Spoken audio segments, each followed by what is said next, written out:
Squadron is the South African Air Force's primary fighter squadron.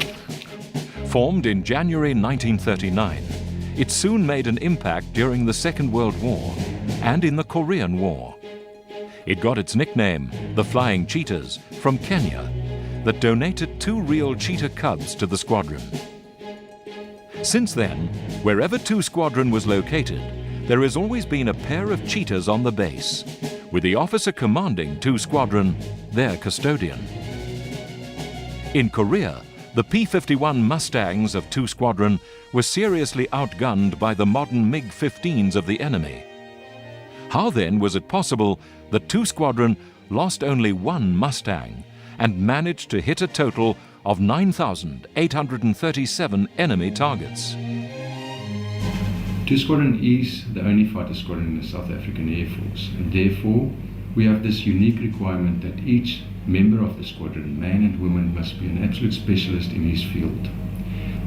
I still believe that 2 Squadron still has some of the best fighter pilots in the world, and recent feedback from the SAAF, Germans, Russians and Indians attested to this fact. Modern technology is constantly evolving, and for a pilot, there is no worse place to be than in a dogfight with an enemy who's flying a superior aircraft.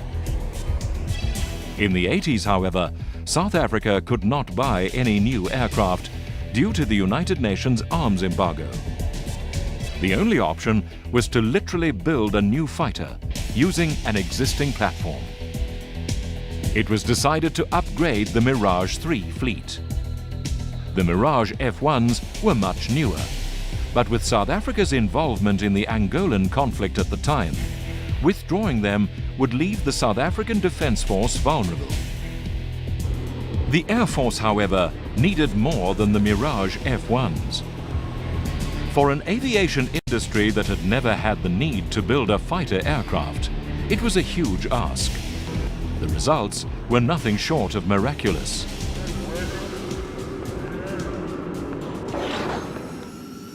The Atlas Cheetah was born. Its upgrades included a complete refurbishment of the airframe to 0 hours. A new ejection seat was installed. Strakes on the nose improved the Cheetah's high angle of attack performance. The nose was extended to house the new radar system. An air-to-air refueling probe was added, which greatly increased the aircraft's endurance. Non-moving canards were fitted just behind the engine intakes. A new main wing spar with drooping leading edge and a dog-tooth incision on each wing was added. 2 new stores pylons at the wing roots were installed. The more powerful ATAR 9K 50cc 11 engine was upgraded in South Africa.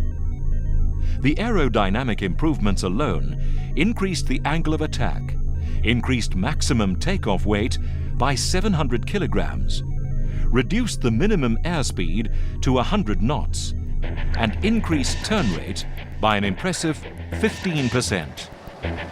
Although the exact content of the cockpit remains classified, we do know that it boasts a highly sophisticated avionics, radar, electronic warfare, and self-protection suite. The Cheetah's electronic warfare system includes radar warning sensors that automatically engage the aircraft's self-protection system, which consists of electronic jammers. The cockpit also integrated a HUD, sophisticated cockpit instruments, and HOTAS, or hands-on throttle and stick, which meant that the pilot could now operate all his systems without removing his hands from the flight controls. The Cheetah C single-seat fighter specifically, as opposed to the Cheetah D dual fighter, had a more sophisticated avionics and navigation suite, and a pulse Doppler multi-mode radar. These systems were regarded as being superior to the systems fitted in the F-16s at the time. All these upgrades are intriguing, but how much space does this leave for weapon systems, the Cheetah's core business? The Cheetah was now capable of delivering laser-precision guided weapons. The aircraft could carry a host of air-to-air weapons, and was equipped with the R-Data, Beyond Visual Range Radar-Guided Missile, as well as the S-Data, a highly capable short-range infrared guided missile.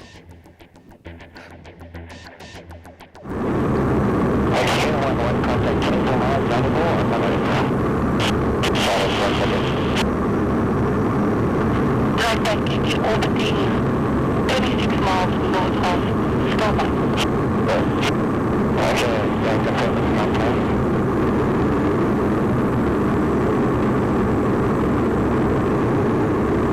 Actually, do not have that contact on my screen.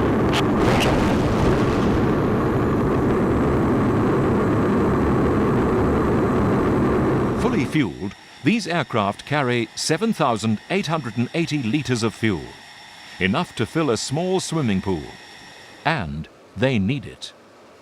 When flying with full afterburner, the aircraft uses more than 300 litres of fuel per minute. If full afterburner was used for an hour, the fuel it burns could send a small car halfway to the moon. When maneuvering, these fighters can pull up to 7.5 Gs, making the average pilot's head weigh around the same weight as that of a full bag of cement.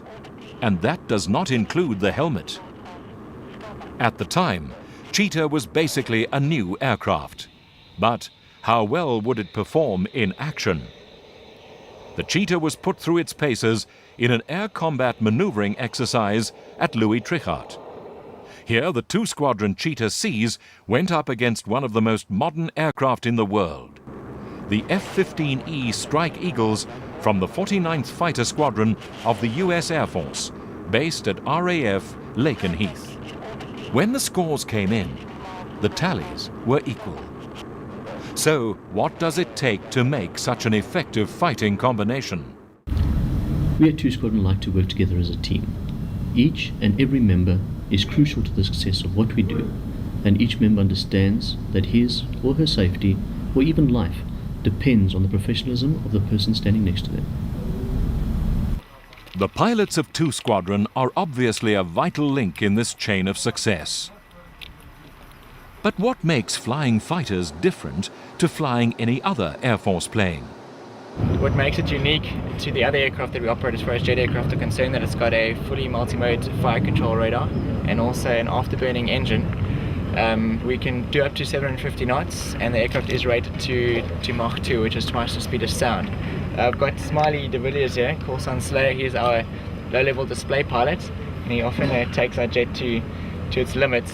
And he show what is the max G that you find yourself putting at times? Well, clean configuration, the aircraft is limited to 7.5 G, so a lot of the turns, especially when the show is at sea level, is done at 7.5 G. The initial maneuvering of the aircraft, and then with the belly tank on, as the configuration is here where we're standing, it's about 6.7 G. We like to demonstrate the Cheetah with the 2 versus 1 dogfight show, which is also quite popular amongst the crowds. And what's nice there is that you get to see the relative speed between the 2 different aircraft, so you don't have the 1 aircraft flying at a time, you now get the 3 in the sky, and also helps us to put a lot more of the show in front of the crowd all the time. And as you can see, the crossing speeds are normally quite high, with aircraft doing over 500 knots each, so you got a closing speed of over 1,000 knots, which can be quite impressive from the cockpit of one of the fighters.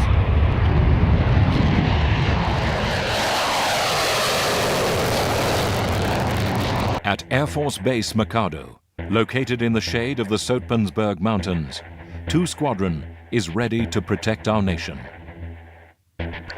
2 Squadron execute various missions, including air-to-air intercept, ground strike, close air support, and standoff jamming. But what actually happens from the time the squadron is tasked to when the aircraft are involved in a real combat mission? South Africa's radar capability keeps us in the know of pending threats. Should such a threat be identified, it is decided what state of readiness to employ.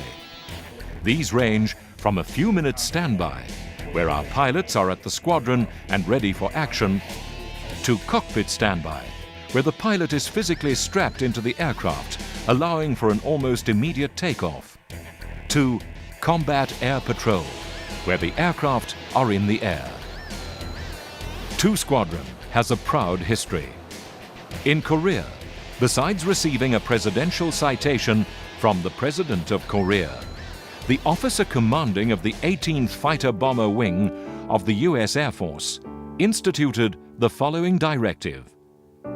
In memory of our gallant South African comrades, it is hereby established as a new policy that at all retreat ceremonies held by this wing, the playing of our national anthem shall be preceded by playing the introductory bars of the South African national anthem.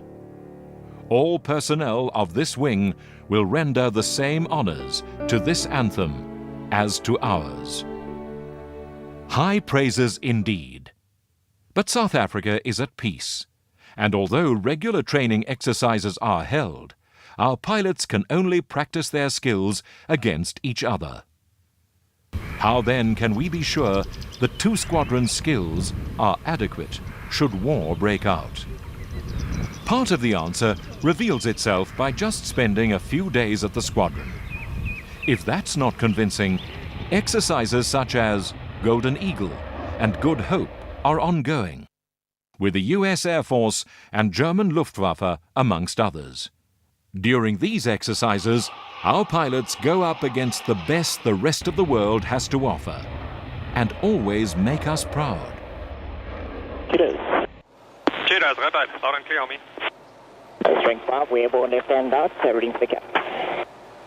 Cheetahs, red light, your airspace is FAR 147, ground up to flight level 460, you are clear to operate. Clear to operate, Cheetahs. Cheetah, red light, confirm ready. Are we ready? Watch, opponents ready. Fight on. Puma 1.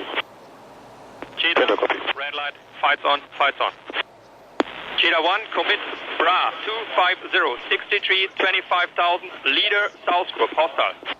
Cheetah 1 committing, 250. Two bandits, 12 o'clock, 19 miles and 15 miles. Pumping. Cheetah 2, heads up, South Group. Cheetah 2, 260, recommitting. Cheetah 2, contact 16 miles, 264. Cheetah 2, locked, 13.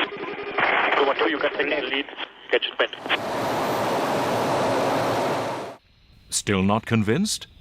Perhaps a look at the article published in a Russian aviation magazine by the Vice Chairman of the Russian Service Air Center will change your mind.